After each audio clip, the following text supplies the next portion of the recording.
You know, Tony, one of the things that's always drawn me to Beauchene is the fact that I can come here and I can go fishing out in the main lake and catch bass or lake trout, but I can go to the back lakes and have brook trout fishing that only exists here and maybe in the far, far north.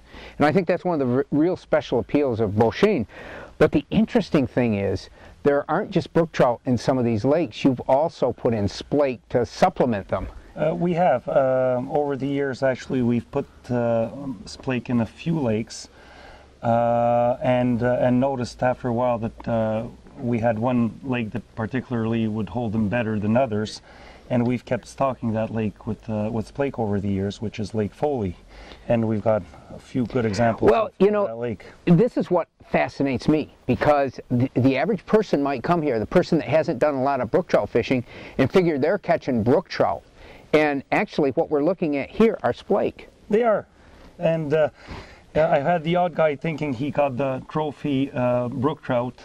And mind you, nothing wrong with the fish he caught, but it wasn't a brook trout. Well, what is a splake? Tell everybody what a splake is. It's a fish that's comes from a mix of a lake trout and a brook trout.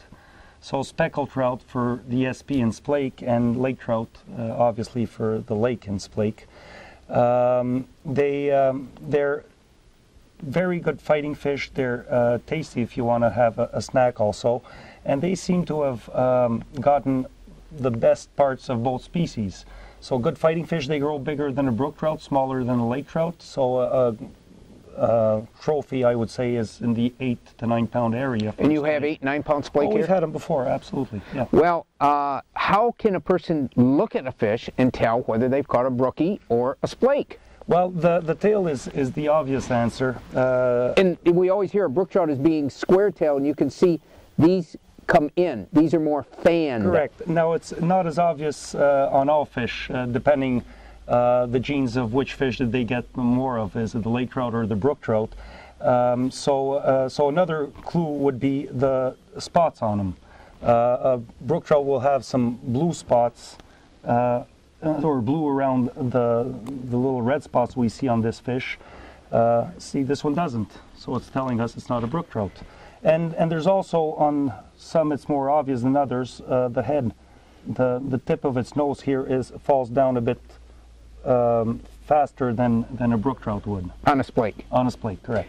I got to finally finish this by saying that this is not the norm that we have splake laying here on the ground or any place on the premises. This is a catch and release place, Beauchene, that is dedicated to conservation, dedicated to maintaining the high quality of fishing that really only existed in the past. But it still exists here because of the great concerted efforts by people like Tony and the other people behind La Reserve Beauchene. However, the ministry is doing studies on the spawning right now of brook trout, and one of the things they wanted to do is take a look at one of the lakes that have splake in it, see how that population is doing, and as a bonus, take a couple for a closer inspection, and then finally, Tony and I are going to be the final inspectors tonight at that supper table, aren't we? That'll be great.